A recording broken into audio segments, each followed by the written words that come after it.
ছাত্র পড়তে গিয়েছে, বাবা মার স্বপ্ন লালন করা ছাত্র, ছেলেটা ইঞ্জিনিয়ার হবে, ছেলেটা মেডিকেল সায়েন্সে পড়ে বড় একজন ডক্টর হবে, পিটায় মেরে ফেলে দিল তাকে। এত বড় সাহস! আর আমরা কিছুই বলতে পারলাম না, কিছু করলাম না। কি একটা অবস্থা চলছে! এই ছেলেগুলোকে জন্ম দিয়েছে যে পিতা মাতায়, এদের জন্য ধিক্কার আমার পক্ষ থেকে। আপনারা এইসব সন্তান জন্ম দিতে গেলেন কেন? এগুলো যখন চলতে থাকবে একটা কওমের মধ্যে, আপনার মনে হয় যে আল্লাহর পক্ষ থেকে রহমত নেমে আসবে? লা ইলাহা ইল্লাল্লাহ বলা একজন মানুষ যদি বেঁচে থাকে, ওই একজন মানুষের সম্মানে আল্লাহ পাক কিয়ামত দিবেন ইনশাআল্লাহ। সে একজন মানুষকে এভাবে নির্মমভাবে পিটিয়ে মেরে ফেলো তোমরা। এখন মানুষকে পেটানো শুরু করেছো। নবী সাল্লাল্লাহু আলাইহি ওয়াসাল্লাম শেষ জামানার হাদিস সম্পর্কে বলেছিলেন যে আমি এক শ্রেণীর মানুষকে দেখি নাই যারা আসবে মানুষকে নির্মমভাবে মারবে, নির্মমভাবে মানুষকে পিটিয়ে মারবে। আর আমি এখন ওই হাতে লাঠিওয়ালা ওই গ্রুপকেও খুঁজে পেয়েছি। হাতে লাঠিওয়ালা সেই গ্রুপ কোনটা জানেন? ওই যে ঘরের মধ্যে ঢুকায় যে ছেলেগুলোকে মেরে মেরে রাত্রেবেলা মেরে ফেলায়, সেটা গ্রুপের। বিভিন্ন হলে হলে দেখেন না, হকি স্টিক নিয়ে 8জন 10জন মিলে এক একটা করে ছেলেকে ডেকে নিয়ে পিটায় পিটায় মেরে ফেলায়, এগুলো সেই ছেলে। এদেরকে যারা জন্ম দিয়েছে ওই বাপের জন্য ধিক্কার। এদেরকে যারা জন্ম দিয়েছে এই বাপের জন্য ধিক্কার। আর এখন এরকম লেডিস গ্রুপও বের হয়েছে, আর মেয়েদেরকেও হলে ডেকে ডেকে পিটানো শুরু করেছে। তোমরা কি মনে করো যে 5জন 6জন 10জন মিলে একজনকে সারা রাত টর্চার করে মেরে ফেলানোর মধ্যে সুপুরুষ? তুমি সুপুরুষ, তুমি অনেক বড় বীর। সাহসটাকে তুমি একজন মারামারি করে দেখাও না দেখি। তোমার এত বড় সাহস, তাহলে একজন মারামারি করে দেখাও না। আসো রিংয়ের মধ্যে আসো, রিংয়ের মধ্যে আসো, তারপর দেখি তোমার কত শক্তি আমাদের কত শক্তি। একজন 1-on-1 ব্যাটেলে আসো দেখি, খালি হাতে 1-on-1 ব্যাটেলে আসো। 8জন 10জন মিলে একটা বুয়েটের ছেলে, একটা মেডিকেলের ছেলে, একটা অমুকের ছেলে, তমুকের ছেলে, বাবা মায়ের স্বপ্ন লালন করা ছেলেগুলোকে ঘরের মধ্যে ঢুকাবা, সারা রাত পিটায় মেরে ফেলবা, এটাকে তোমরা সাফল্য মনে করো, বীরত্ব মনে করো? এই ছেলেগুলোকে জন্ম দিয়েছে যে পিতা মাতায়, এদের জন্য ধিক্কার আমার পক্ষ থেকে। আপনারা এইসব সন্তান জন্ম দিতে গেলেন কেন? খিদির আলাইহিস সালাম বেঁচে থাকলে ছোটবেলায় মেরে ফেলতো এদেরকে। ওই যে খিদির আলাইহিস সালাম ছোটবেলায় একটা বাচ্চাকে মেরে ফেলছিলেন না? মুসা আলাইহিস সালাম বলেছিলেন যে একটা বাচ্চাকে কেন মেরে ফেললেন? তখন খিদির আলাইহিস সালাম বলেছিলেন এই ছেলেটা যদি বড় হয়, বড় হলে অনেক বড় কাফের হবে। আল্লাহ আগে জানিয়ে দিয়েছেন, এই জন্য আগে মেরে দিয়েছে। এই বাচ্চাগুলোকে নিতে গেলেন কেন? কোন রকম লজ্জাবোধ নাই, চক্ষু লজ্জা নাই। এরপর যখন আইন শৃঙ্খলা বাহিনী এদেরকে অ্যারেস্ট করে নিয়ে যায়, বীরের মতো হাসতে হাসতে চলে যায়। ও জানে যে আমার কোনো সমস্যা হবে না, ফাঁক ফোকর দিয়ে বেরিয়ে চলে আসবে। তোমরা এগুলোকে বীরত্ব মনে করো, তোমরা বীরত্ব মনে করো, সুপুরুষ হয়ে গেছো তোমরা। এতই যদি ক্ষমতা থাকে, সাহস থাকে, তো একজন মারামারি করো না কেন? 1-on-1 ব্যাটেল আসো, তারপর দেখো কে জিতে কে হারে। 10জন মিলে একজনকে পিটাবা, মনে করছো খুব বড় বীর হয়ে গেছো। এখন 10টা মেয়ে মিলে একটা মেয়েকেও পিটাচ্ছে, সুবহানাল্লাহ। তা আবার ইসলামিক বিশ্ববিদ্যালয়ের মধ্যে। এই বিশ্ববিদ্যালয়টা ইসলামিক কে দিল? এটা ইসলাম? একটা মেয়েকে আপনি ঘরের মধ্যে ঢুকায় সারা রাত পিটাবেন, মেয়েটা কাঁদতে কাঁদতে বলছে আমার পায়জামা পর্যন্ত খুলে ফেলেছে টান দিয়ে। আরে তোর মায়ের পায়জামাকে খুলে ফেললে তোর কেমন লাগবে? তোর বোনের পায়জামাকে খুলে ফেললে তোর কেমন লাগবে? কোন সাহসে তুই একটা মেয়ের পায়জামায় হাত দিস? এত বড় সাহস! নির্মম ভাবে, অহেতুক ভাবে এই যে অসহায় মানুষগুলোকে, ছাত্র পড়তে গিয়েছে, বাবা মার স্বপ্ন লালন করা ছাত্র, ছেলেটা ইঞ্জিনিয়ার হবে, ছেলেটা মেডিকেল সায়েন্সে পড়ে বড় একজন ডক্টর হবে, পিটায় মেরে ফেলে দিল তাকে। আর কোরআন খুলে দেখেন, একটা জাতির কথা আল্লাহ পাক বলেছেন। এই জাতির নাম হচ্ছে আদ জাতি। কোন জাতি ভাই? এই আদ জাতিকে আল্লাহ পাক ধ্বংস করেছিলেন ঝড় দিয়ে, ঝড়টা দিয়ে। আল্লাহ পাক এই কম সম্পর্কে বলেছেন ওয়াইদা বাতাসতুম জাব্বারিন, ওরা শিরক কুফর তো করতোই, কিন্তু এর পাশাপাশি একটা বড় পাপ করত। ওই পাপটা হচ্ছে এরা যখন মানুষকে পেত, পিটিয়ে মেরে ফেলতো, নির্মম ভাবে পিটিয়ে মেরে ফেলতো।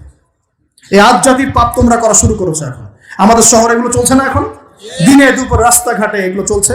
শিক্ষা প্রতিষ্ঠানে গিয়ে এগুলা মাস্তানি করতে গিয়েছো তোমরা। আল্লাহ রাব্বুল আলামিন আমাদেরকে উমরের শাসন দান করুন বলি আমিন। একটা মাস উমরের শাসন যদি চলে না, দেখবেন সব লাইনে চলে আসছে ইনশাআল্লাহ। একটা মাস খালি ধর্ষণের বিচার করা শুরু করেন, ধর্ষণ করার সাহস খুঁজে পাবেন ইনশাআল্লাহ। কোন মাদ্রাসাতে আমরা দেখেছি, কোন মাদ্রাসাতেও এই যে হাফেজ ছাত্র হতে গিয়েছে, বাবা মা হাফেজ বানাবে, মাদ্রাসায় পাঠিয়েছে, মাদ্রাসার শিক্ষক ছেলেটাকে বালাৎকার করে রেখে দিয়েছে। হ্যাঁ, ঢাকা শহরের ঘটনা বলছি। আমাদের সন্তানদেরকে কোথায় পাঠাবো তাহলে? পাপ যেই করুক, পাপী। এখানে যদি দাড়ি টুপিওয়ালা মানুষও পাপ করে, তাকেও শাস্তির আওতায় নিয়ে আসতে হবে। আল্লাহ পাক তৌফিক দান করুন। মাদ্রাসায় আপনি ছাত্রকে বালাৎকার করবেন? মাদ্রাসায় আপনি সমকামিতা করবেন? আপনার তো লিঙ্গ কেটে জাতির সামনে উপস্থাপন করা দরকার। উমরের শাসন হলে এটাই হতো। উমরের শাসন হলে আল্লাহর কসম করে বলছে এগুলোই হতো। ইনশাআল্লাহ তাআলা অচিরেই এই উম্মতের মধ্যে এমন নেতৃত্ব আসবে ইনশাআল্লাহ, যে নেতৃত্বের আন্ডারে ইনশাআল্লাহ তাআলা জমিন থেকে জুলুমের শেকড় উপরে যাবে ইনশাআল্লাহ। আমরা আল্লাহর কাছে দোয়া করি, আল্লাহ পাক আমরা বেঁচে থাকি না থাকি এমন প্রজন্ম যেন আল্লাহ পাক নিয়ে আসেন ইনশাআল্লাহ। সারা দুনিয়া জুড়ে ফাইজলামি শুরু হয়ে গেছে, সারা বিশ্ব জুড়ে এই যে পশ্চিমাদের যে আগ্রাসন, মুসলিম বিশ্বের আনাচে কানাচে অসহায় মুসলিমদেরকে নির্যাতন করা হচ্ছে নির্মমভাবে। একটা বাচ্চা সে জানে না যে শিয়া কি সুন্নি কি, বোম মেরে নষ্ট উড়িয়ে দেওয়া হয়, মাথার খুলি উড়িয়ে দেওয়া। একটা বাচ্চা, একটা মা জানে না শিয়াইজম কি সুন্নিজম কি, মিসাইল মেরে বোম মেরে হত্যা করে দেওয়া হয়। ফাইজলামি শুরু হয়েছে সারা বিশ্ব জুড়ে, এগুলোই চলতেছে। সারা বিশ্ব জুড়ে মিডিয়ার মধ্য দিয়ে মুসলিমদেরকে আজকে সন্ত্রাসী বানানো হয়ে গেছে। সারা বিশ্বে রক্ত ঝরবে আমাদের, আবার আমাদেরকেও সবাই সন্ত্রাসী বলে বেড়াবে। নাটক শুরু করেছে, নাটক। সারা বিশ্ব জুড়ে সবচেয়ে শান্তিকামী মানুষ কারা? আমরা, অন্য কেউ আছে? সারা বিশ্বের মানুষের, নিরীহ মানুষের রক্ত কাদের হাতে লেগে আছে? আমাদের হাতে। আমরা ইরাকে মানুষ হত্যা করেছি, আমরা আফগানিস্তানে মানুষ হত্যা করেছি, আমরা উইঘুরদেরকে হত্যা করেছি, আমরা রোহিঙ্গাদেরকে হত্যা করেছি, আমরা বিগত 12, 14, 15 বছর ধরে সিরিয়াতে বাচ্চাদেরকে হত্যা করেছি, বিগত প্রায় 70 বছর থেকে প্যালেস্টাইনে আমরা মানুষকে হত্যা করেছি। আমরা কি এই যে লেবানন, জর্ডান এই জায়গাগুলোতে মানুষকে আমরা মারছি? তাহলে সারা বিশ্বে আমাদেরকে আজকে সন্ত্রাসী কেন বলা হবে? কি কারণে বলা হবে? আর আমরা কেউ কোনো কথাও বলি না, মন থেকে ঘৃণাও করি না। এই কথাগুলো বলবেন কারা? বলবেন তো আলেম ওলামারা। এখন যদি আমরা এই ওয়াজ মাহফিলের স্টেজগুলোকে সার্কাসের মঞ্চ বানিয়ে ফেলি, এই আমানতের হক কে আদায় করবে?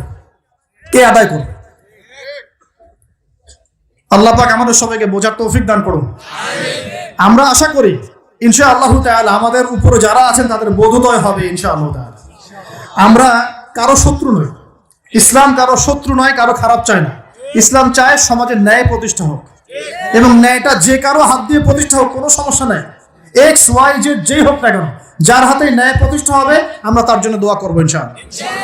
আর যে অন্যায়কে প্রশ্রয় দিবে, প্রতিষ্ঠা করবে, আমরা তার ধ্বংসের জন্য আল্লাহর কাছে দোয়া করবো ইনশাআল্লাহ। আর আল্লাহ পাকের গজব যখন নেমে আসবে কেউ ঠেকাতে পারবে না ইনশাআল্লাহ। আমি বলে দিয়েছি প্রথমেই, সবকিছুর মালিক কে? সব ক্ষমতা কার হাতে?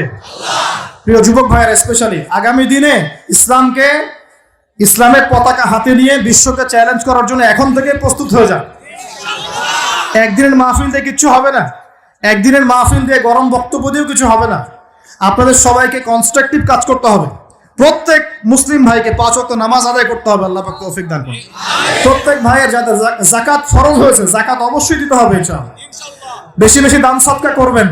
নিজের পরিবারের মধ্যে কোনোভাবেই অনইসলামিক কোনো সংস্কৃতি আসতে দিবেন না। নিজের পরিবারের মধ্যে পর্দা প্রতিষ্ঠা করবেন। কোনো অবস্থাতেই হারাম রিজিকের দিকে যাবেন না ইনশাআল্লাহ। আপনার সন্তান সন্ততিদেরকে ছোটবেলা থেকেই মুসলিম রূপে মানুষ করবেন, কোনো রকম অমুসলিম কালচারে বড় করবেন না। আপনার সন্তানদেরকে ছোটবেলায় কোরআন শেখাবেন, হাদিস শেখাবেন, আলেম ওলামা সোহবত দিবেন, হকপন্থী আলেম চিনবেন, তাদের কাছে সন্তানদেরকে পাঠাবেন ইনশাআল্লাহ। ইসলামকে নিয়ে ঠাট্টা বিদ্রুপ করবেন না, রং তামাশা করবেন না। এই যুগ সম্পর্কে সচেতন থাকবেন। কি হচ্ছে, কি চলছে, হাদিসে কি আছে, কুরআনে কি আছে, সামনে কি হতে পারে, সচেতনতা তৈরি করবেন। এই চলমান ফিতনাময় পরিবেশে নিজের ঈমান আমলকে এমনভাবে ধরে রাখবেন যেমন করে হাতের মধ্যে মানুষ আগুন ধরে রাখে, ঈমান ধরে রাখে। পরিবারের মধ্যে বেপরদামিকে স্থান দিবেন না। পরিবারের ছেলে কি করছে, মেয়ে কি করছে, আপনার আত্মীয় স্বজনের হক ঠিক আছে কিনা, প্রতিবেশীর হক ঠিক আছে কিনা, প্রতিটা বিষয় as a Muslim leader of the family আপনাকে এগুলো দেখতে হবে। আল্লাহ পাক তৌফিক দান করুন। এবং বেশি বেশি সামাজিক কিছু অ্যাসোসিয়েশন করে তুলবেন যেগুলো সামাজিক অন্যায়গুলোকে প্রতিরোধ করবে ইনশাআল্লাহ। সামাজিকভাবে ন্যায় ছড়িয়ে দিবে, সামাজিকভাবে ইসলাম ছড়িয়ে দিবে ইনশাআল্লাহ তাআলা। শিক্ষা প্রতিষ্ঠান গড়ে তুলবেন যেখানে জেনারেল এবং ইসলামিক শিক্ষার সমন্বয় থাকবে, আলোকিত প্রজন্ম গড়ে উঠবে ইনশাআল্লাহ তাআলা। এরকম সমাজের অবস্থায় কি আল্লাহর আযাব আসবে না রহমত আসবে? এই হচ্ছে আমাদের সমাজের অবস্থা। এখন কতগুলো বলে শেষ করব। প্রতি ঘরে ঘরে ব্যভিচার ঢুকে পড়েছে, ঘরে ঘরে ব্যভিচার, পরকিয়া ঢুকেছে, পরকিয়া। আর অর্থনৈতিক ক্ষেত্রে ঘরে ঘরে ঢুকেছে সুদ আর সুদ, ঘুষ ঢুকেছে ঘুষ, এদিকে সুদ ঢুকেছে, দুর্নীতি ঢুকেছে, অন্যের সম্পদ অন্যায়ভাবে হস্তক্ষেপ করার নোংরা সংস্কৃতি ঢুকে পড়েছে প্রত্যেক জায়গায় জায়গায়। আমাদের ইয়াং জেনারেশন নিজেদের ইতিহাস ভুলে গেছে যে আমরা কার উত্তরসূরি। খালেদ বিন ওয়ালিদের নামও তারা জানে না, উমর ইবনে খাত্তাবের নাম জানে না, তারেক বিন জিয়াদকে চিনে না, মুহাম্মদ বিন কাসিমকে চিনে না। এরা ক্রিস্টিয়ানো রোনাল্ডোকে চিনে, এরা মেসিকে চিনে, নেইমারকে চিনে, এরা আমাদের ক্রিকেটারদেরকে চিনে। মাশাআল্লাহ, দেখো দিন দিন আমরা বিপথে যাচ্ছি, তারা হেদায়েতের দিকে আসছে।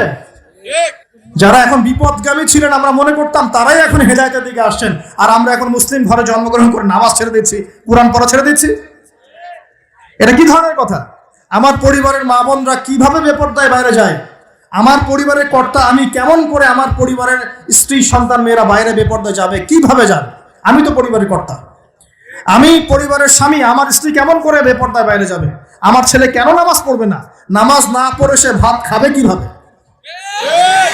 নামাজ না পড়ে আমার পরিবারে আমার ছেলে ভাত খাবে কিভাবে? আমার মেয়ে কেমন করে ভাত খাবে?